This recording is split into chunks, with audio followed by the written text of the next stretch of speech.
तो रील जैसा tractor modify करने में कितना खर्चा आएगा, चलिए मैं बताता हूँ। सबसे पहले आपको उसमें डलाने पड़ेंगे मॉन्स्टर टायर्स, जो कि आपके डल जाएंगे 30,000 के। फिर आपको उसमें बम्पर डलवाना होगा, जो कि आपका डल जाएगा 40,000 तक का। फिर आपको उसमें म्यूजिक सिस्टम लगवाना पड़ेगा, जो कि आपका लग जाएगा 1 लाख का।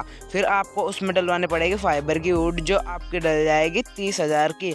फिर आपको उसमें चेन वाला स्टीयरिंग लगवाना पड़ेगा, जो कि आपका लग जाएगा 3,000 का। आपका टोटल खर्चा हुआ 2,03,000।